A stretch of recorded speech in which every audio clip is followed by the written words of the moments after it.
Bonsoir à toutes et à tous, je suis ravi d'être avec vous en ce vendredi 23 septembre. Voici les informations que nous allons développer. Éric Spitz, le nouveau haut-commissaire de la République en Polynésie française, est arrivé ce matin. Il a été notamment accueilli par des fonctionnaires des services de l'État et des membres du gouvernement. 3 800 francs chez un généraliste, 4 600 francs chez un spécialiste. À partir du 1er octobre, les consultations médicales vont augmenter. Les tarifs n'avaient pas bougé depuis plus d'une dizaine d'années. Les premiers stagiaires volontaires du RSMA de Haut ont été accueillis au début du mois. Désormais, ils partagent leur quotidien entre les activités physiques, les travaux manuels et les formations. Pour eux, la discipline et les apprentissages sont les maîtres mots. Dans notre rubrique du vendredi, Tehonot Amoto, nous parlerons d'ailleurs plus en détail du RSMA de Haut avec Madame le maire Ise Butcher. Nous ferons également le point sur le développement économique de l'atoll. Et puis à la fin de cette édition, nous visiterons la distillerie de rhum de Moorea et le domaine où ont été plantés des centaines de cannes à sucre. La récolte a débuté cette semaine. Les producteurs misent sur la qualité. Merci d'être avec nous. 2 mois après le départ de Dominique Saurin, le nouveau haut-commissaire est arrivé en Polynésie.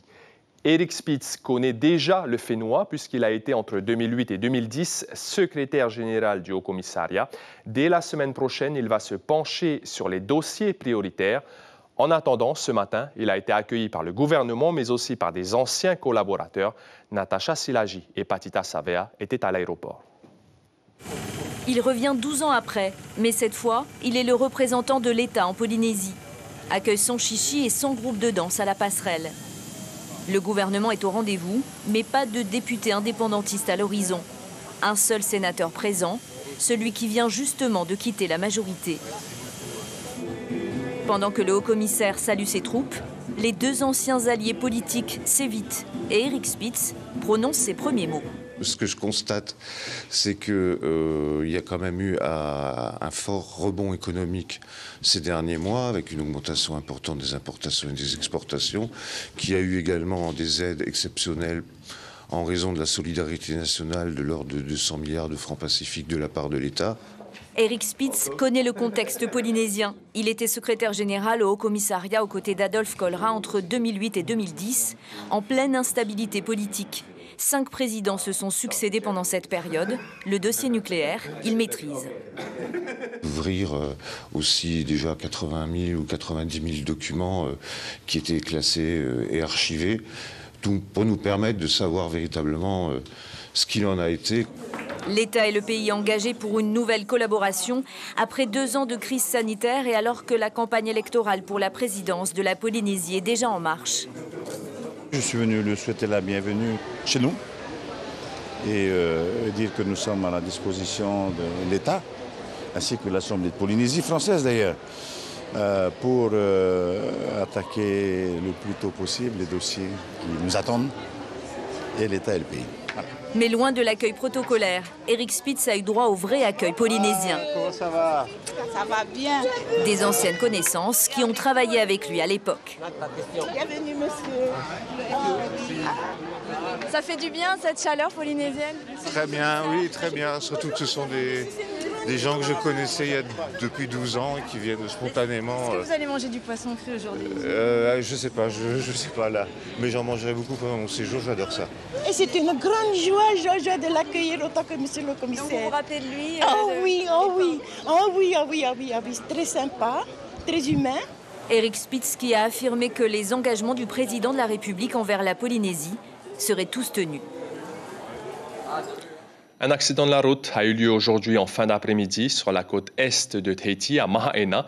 Une collision frontale entre une berline et un pick-up. L'un des 2 conducteurs âgé de 33 ans est décédé malgré les tentatives de réanimation.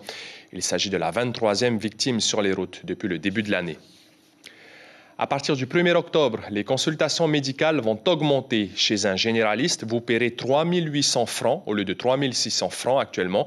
Chez un spécialiste, ce sera 4 600 francs au lieu de 4 400 francs. Des tarifs qui n'avaient pas bougé depuis plus de 11 ans. Selon les professionnels de santé, c'est donc une augmentation logique. Les explications de Nicolas Suire et Jérôme Lee. Augmentation des honoraires médicaux de 200 francs au 1er octobre. Après la hausse du coût de la vie, cette revalorisation des consultations ne passe pas très bien auprès de la population. Dans le contexte actuel, c'est assez malvenu quand même. Tu vas au magasin, tout a augmenté de manière incroyable. Je peux même pas aussi trop acheter des trucs pour manger. Hein. Et je pense pas que ça aide. Si on veut relancer, justement, il faut faire des efforts de partout. Après, ça revient à 50 francs de plus pour les patients. Ceux qui sont pas malades trop souvent, ça ne changera rien du tout, je pense. Mais pour les médecins, il s'agit de répondre à une demande de revalorisation datant de plus de 11 ans. L'État ôté du privé était en conflit avec la CPS, raison pour laquelle les tarifs n'avaient pas bougé. Les discussions ont repris il y a 18 mois avec le nouveau directeur général. Suite à un récent accord, la consultation passe désormais à 3 800 francs. Une augmentation logique pour le corps médical. Nous aussi, nous avons des charges, et des charges importantes, avec un tarif fixe depuis 10 ans. Donc certains de mes confrères, moi à une époque aussi, on a pu se poser la question si on allait garder nos secrétaires, si on allait... Donc tout ça rentre en ligne de compte. Pour les mêmes raisons, la CPS a trouvé cette revalorisation acceptable. L'organisme estime qu'il s'agit d'une hausse minime. On comprend bien que vis-à-vis des assurés, c'est une charge supplémentaire, mais quand on sait que c'est quand même quelque chose qui est sous tiers payant, l'impact au final pour l'assuré reste mesuré, puisque c'est 60 francs. 3 800 francs la consultation, c'est ce qu'attendaient les médecins en 2015. Aussi, pour eux, cette augmentation est une première étape. Leur objectif est d'atteindre les 4 000 francs. De nombreuses rencontres sont programmées avec la CPS pour traiter de ce sujet, entre autres. Voilà, augmentation donc des tarifs des consultations chez les médecins généralistes et les médecins spécialisés à partir du 1er octobre. On en sait davantage sur l'importante saisie de cocaïne qui a eu lieu mercredi. Le procureur de la République, l'Office anti-stupéfiants, la Direction régionale des douanes et la Direction territoriale de la police nationale ont donné une conférence de presse cet après-midi. Ce sont près de 380 ballots de cocaïne pour un total de 424 kilos qui ont été découverts. Les deux mis en cause, de nationalité suédoise, risquent jusqu'à 10 ans d'emprisonnement et une amende de près de 900 millions de francs. Voici les précisions d'Hervé Leroy au micro de Jacques Damon. Il apparaît que ce voilier donc, a quitté Panama et devait se rendre en Australie pour, à n'en pas douter, décharger sa cargaison compte tenu effectivement d'un marché, on le sait, australien qui est malheureusement demandeur de cette substance avec des prix assez élevés. Les mises en cause donc, pour ces faits d'infraction à la législation sur les stupéfiants et de contrebande douanière encourent bien évidemment des peines d'emprisonnement, 10 ans, plus de 800 millions de francs pacifiques d'amende et également l'amende douanière représentant le montant de la valeur marchande sur le marché illicite de la drogue. Pour conclure, l'interception de ce 7e voilier, encore une fois, confirme que la Polynésie française demeure un point de passage d'une route maritime qui est empruntée par les narcotrafiquants à partir de l'Amérique latine pour se rendre en Australie, voire dans d'autres pays de la zone, voire en Asie, pour écouler effectivement de la cocaïne. Voilà. Prenons la direction des Tuamotu. Nous vous proposons ce soir une immersion au sein du régiment du service militaire adapté de Ho, le RSMA. Les premiers stagiaires volontaires sont arrivés au début du mois et Mathieu Allo, notre correspondant, a suivi leur quotidien. Le commentaire est signé Ismaël Tahiata. Savoir mettre en avant ses qualités, savoir rédiger un CV ou encore écrire une lettre de motivation. Ici, il est question de savoir comment se vendre au mieux à son futur employeur. C'est l'une des nombreuses formations proposées par le RSMA. Le nom, le prénom, l'adresse, le numéro et toutes tes expériences, diplôme. C'est ça. Une remise à niveau des matières générales leur sera proposée tout au long de l'année, en plus de l'éducation militaire. Et ça commence très tôt le matin. Depuis 2 semaines, on se lève à 4h, à l'issue du TIG, suite café, on fait un peu de sport et on se rassemble sur la place d'armes, on lève les couleurs et on rejoint nos filets. Pourquoi je voulais m'intégrer dans le RSMA? C'est pour créer des nouvelles expériences que je n'ai pas pu réaliser. Et pour une seconde chance pour moi, plus tard. Le RSMA offre l'opportunité de se former, d'apprendre un, voire plusieurs métiers, chose qu'ils ont toujours voulu faire auparavant. J'ai arrêté l'école et je voulais apprendre des métiers, mais c'est tout le PMU. C'est une peine. Il est bien aussi intégré dans l'armée de terre en tant que cuistot. Et depuis petit, j'étais passionné de la cuisine aussi, grâce à ma mère. Cuisinier, commis de cuisine, agriculteur, des apprentissages qui demandent de la discipline, du dévouement, de la rigueur. Des métiers taillés sur mesure pour des militaires. Et nous restons sur l'atoll de Ho pour notre rubrique du vendredi, Tehonot Amotu, consacrée à la vie des archipels.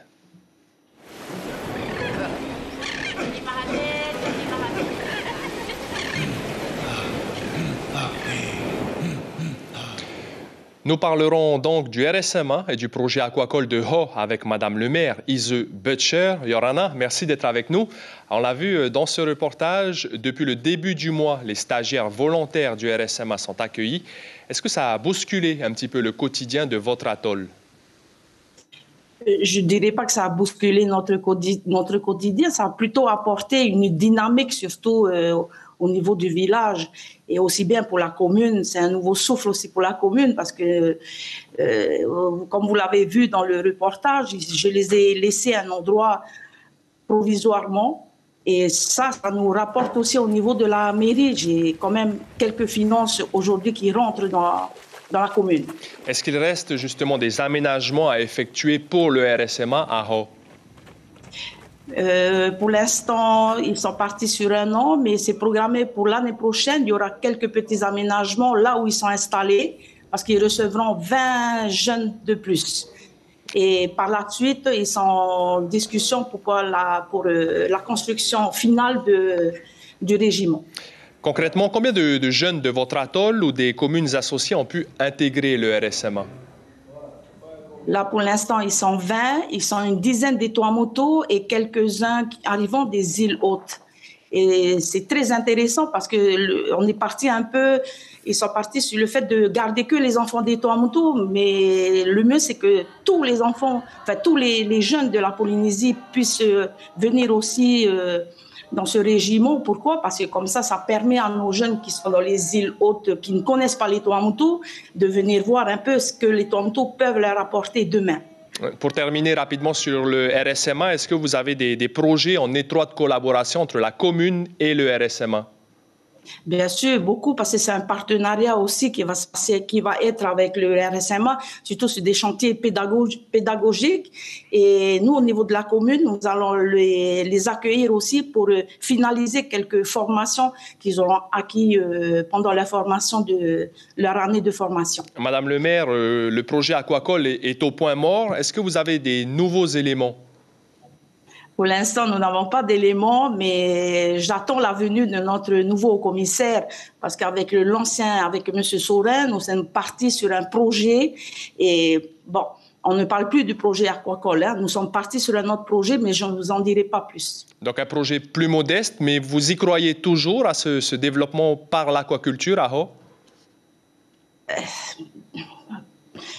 Comment vous répondre? Pour moi, je ne crois plus parce que je suis partie sur un autre projet plus modeste, comme tu viens de le dire. Merci beaucoup, Madame le maire Ise Butcher, pour tous ces éléments. On retiendra donc que le projet aquacole est au point mort et que le RSMA vous est bénéfique. Merci beaucoup. Merci. Au championnat du monde de surf ISA à Huntington Beach, en Californie, l'équipe de France, emmenée notamment par Vahine Fierro, a décroché la médaille d'or du relais de la Aloha Cup devant les États-Unis, le Pérou et le Portugal. De quoi redonner le sourire à la surfeuse de Huahine qui a malheureusement été éliminée un peu plus tôt du tableau féminin individuel au 7e tour des repêchages. Chez les hommes, Mihimana Braille a lui aussi été éliminé, mais il a été le meilleur Français de la compétition. On écoute tout de suite notre championne polynésienne. C'est sûr que je suis vraiment déçue de ma performance ce matin. J'ai perdu mon chef il n'était pas là, j'ai eu les vagues, mais je n'ai pas pu bien m'exprimer comme il fallait. Et puis ensuite, il y a eu la tactime, il y avait les neiges qui commençaient à revenir, et puis on a gagné la demi-finale, on a fait deuxième. Et après, on a fait première finale, même avec une interférence, on a gagné d'assez loin, donc je suis super fière de notre team. Arimatara, un baleineau blessé, s'est échoué sur la plage de Naho, non loin du grand cimetière. Les opérations de secours se sont soldées par des échecs. L'animal n'avait aucune chance de survie. La direction de l'environnement a recommandé de l'exécuter pour abréger ses souffrances. Brang Live, l'émission du vendredi de votre radio Polynésie la Première, était au cœur de la commune de Faa cet après-midi, entre 13h et 15h, dans un format un peu spécial puisque le studio a été aménagé dans un truck. Mikey et le groupe Taishan Smile sont donc allés à la rencontre de la population. De nombreux cadeaux ont été distribués. Le replay du Facebook Live peut être visionné sur notre page. Direction Moorea désormais. On connaît la capacité de l'île Sœur à cultiver et transformer en jus une bonne partie de sa production d'ananas. Mais savez-vous que la canne à sucre prend de plus en plus d'importance, et cela pour produire du rhum de haute qualité? Visite guidée de la distillerie et des champs à Moorea avec Ismaël Tahiata et Juan Potoru. Une robe claire, peut-être encore trop claire pour ce rhum. Au sortir de l'alambic, il est proche des 80 degrés. Il faudra le couper à l'eau de source pour qu'il atteigne 40 voire 50 degrés pour être commercialisé. Ce rhum blanc va permettre soit de le faire vieillir, comme on a vu tout à l'heure, dans des barriques de chêne, ou alors on va le vendre directement en rhum blanc avec plusieurs réductions possibles de 60 degrés jusqu'à 40 degrés pour du rhum un peu plus destiné à faire des cocktails. Une partie du précieux élixir partira à la mise en bouteille, du rhum blanc exclusivement, et l'autre sera stocké dans ses fûts, un petit trésor en devenir. L'élevage dure plusieurs années, minimum 3 ans, et jusqu'à 6 ans pour l'appellation XO, donc extra vieux. Donc on n'en a pas encore, on va en sortir en début d'année prochaine, le 6 ans d'âge. Jérôme a lancé son exploitation de canne à sucre en 2015. Des champs répartis sur 3 domaines, Apihaena, Opunhu et Tiahura, soit une superficie totale de 12 hectares sur Moorea et de 9 hectares sur Taha. L'essentiel de notre production aujourd'hui est fait avec une canne hybride qu'on a retrouvée sur Raiatea et Taha. C'est une canne qui a de très très bons rendements et un très très bon profil aromatique. Donc l'idée c'est d'utiliser cette canne et d'ajouter également du jus de canne issu des cannes Haut-Tahiti, des cannes nobles ancestrales. Une fois récoltées, les tiges de canne à sucre sont déposées à l'usine pour un passage au moulin. Il fonctionne 8 heures par jour. On obtient 5000 litres de jus de canne à sucre. En 2018, on a été reconnu sur un salon international à Paris, le Rhum Festival, qui nous a délivré une médaille d'or pour notre rhum blanc agricole. Et l'aventure a vraiment débuté à partir de cette année-là. Nouvelle année, nouveaux objectifs. La société vise une récolte de 36 000 litres de jus de canne. Après le passage à la distillerie, il restera l'équivalent de 5 400 bouteilles de rhum à 50 degrés. Et surtout, n'oubliez pas, l'abus d'alcool est dangereux pour la santé, à consommer donc avec modération. Et puis c'est vendredi et sur Polynésie la Première télé, vous avez rendez-vous après ce journal avec le concours de Brang Arearea Tatau animé par Éméré. Place à la deuxième demi-finale ce soir. Voici un petit extrait.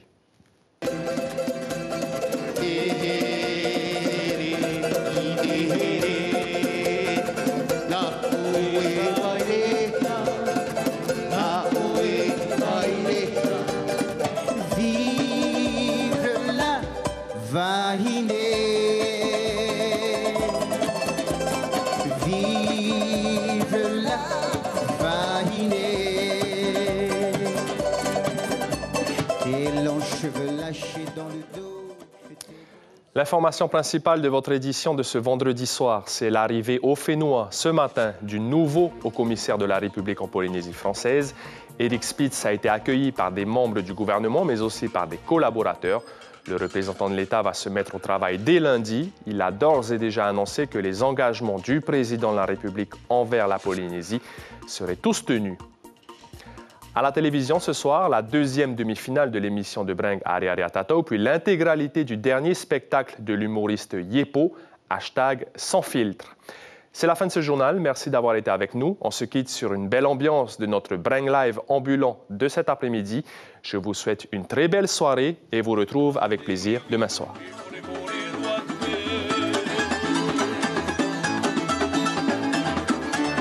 Au travail? Chichi. Comment tu t'appelles? Teina. Teina. Alors toi aussi tu as écouté à la radio et voilà le truc. Ben oui, on a fait que de vous suivre, mais on n'arrivait pas à s'arrêter. On prend une photo ici, là, à côté le truc. Non, tu es prendre. Ici, homme polyvalent et haut. Alors, c'était Jawa. Oui, il n'y a pas de souci, allez. Regarde, on sourit. 1, 2, 3. Ah là, excellent. Comment tu t'appelles? Jana.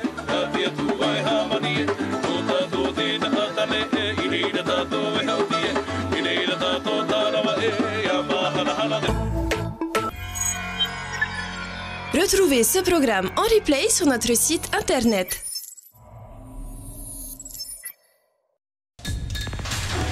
L'information en continu sur Polynésie la première, internet et réseaux sociaux.